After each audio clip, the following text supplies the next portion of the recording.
निकालने सभी। छंद क्रमांक 126। अब अंतिम समय संलेखना के समय क्या करने योग्य कार्य होते हैं, क्या किया जाए। 5 पापों का त्याग कर दिया, महाव्रत को धारण कर लिया, करें क्या? तो कह रहे हैं 126 नंबर के छंद में उच्चारण देखेंगे। शोकम भय मवसादम क्लेदम कालुष्य मरतिमपि हित्वा मरतिमपि हित्वा सत्वोत्साह मुदीर्य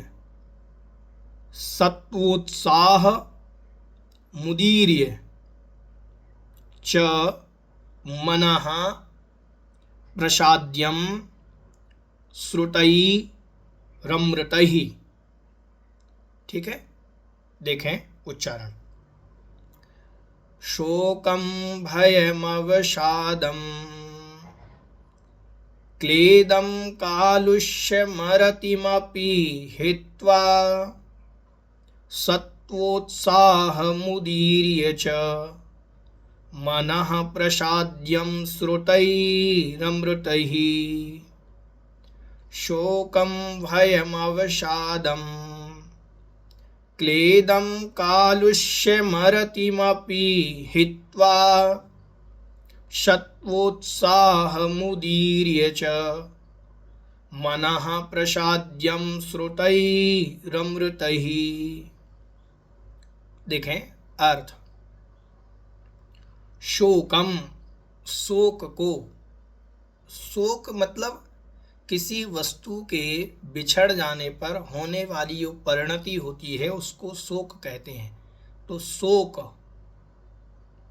भयम भय, मृत्यु का भय, इहलोक भय, परलोक भय, किसी भी प्रकार का भय नहीं होना चाहिए भय को। अवसादम, अवसाद मतलब खेद खिन्नता को, हमारे अंदर कोई रिग्रेट ना रह गया हो कि मैंने ये काम नहीं किया, विषाद परिणाम। ठीक है। कालुष्यम, कालुष्यपना, कालुष्य मतलब राग द्वेष, राग द्वेष को। अरतिम, अरति को, अप्रीति भाव। देखो राग और द्वेष अलग वस्तु है, रति और अरति अलग वस्तु है। अरति भाव क्या कहलाता है? जैसे हमें लौकी की सब्जी अच्छी नहीं लगती, ये द्वेष नहीं है, ये अरति है। ठीक है, अपन ने कह दिया कि लौकी की सब्जी हमें अच्छी नहीं लगती, या करेले की सब्जी, या कोई भी जो अपन को अच्छा नहीं लगता उसके प्रति द्वेष नहीं है, अरति का भाव है। समझ में आया? तो वो कहलाता है अरति परिणाम। अपि, अरतिम अपि, अरति को, अपि मतलब भी, हित्वा, हित्वा मतलब छोड़ करके, त्याग करके। किन किन का त्याग करना? शोक का त्याग करना, भय का त्याग करके, अवसाद, अवसाद मतलब खेद खिन्नता, विषाद। ठीक है, उसका त्याग करके, क्लेदम, क्लेद मतलब यहां पर स्नेह, राग, राग का त्याग करके। स्नेह, जैसे राग तो दुनिया से हो जाता है, स्नेह होता है जैसे पत्नी से स्नेह है, पुत्र से स्नेह, यह स्नेह कहलाता है।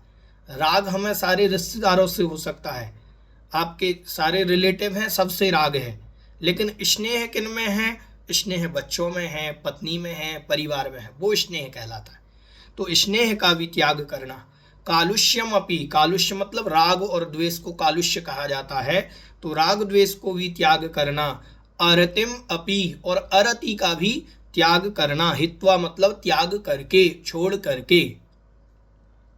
सत्व उत्साहम उदीर्य, सत्व को और उत्साह को, सत्व मतलब बल, ताकत, ताकत को बढ़ाते हुए, और उत्साहम, और उत्साह को बढ़ाते हुए।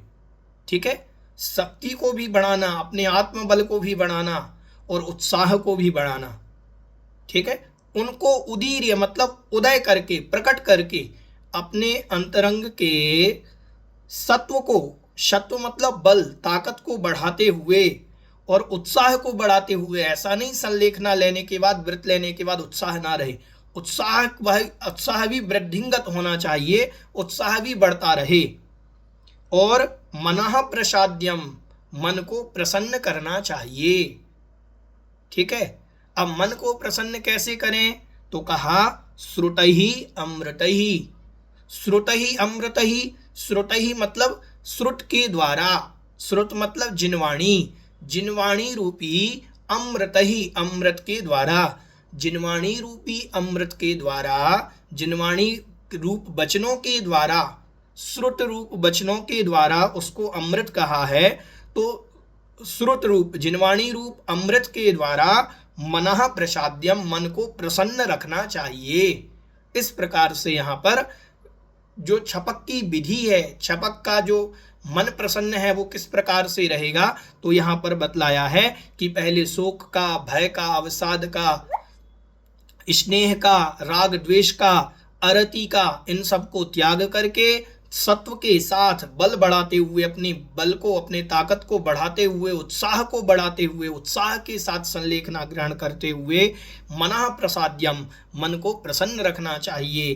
कैसे रखें? श्रुतहि अमृतहि, श्रुतहि मतलब जिनवाणी, भगवान के वचन, और अमृतहि, अमृत वचनों के द्वारा, जिनवाणी के अमृत वचनों के द्वारा मन को प्रसन्न रखना चाहिए। ये स्थिति वह छपक की होती है।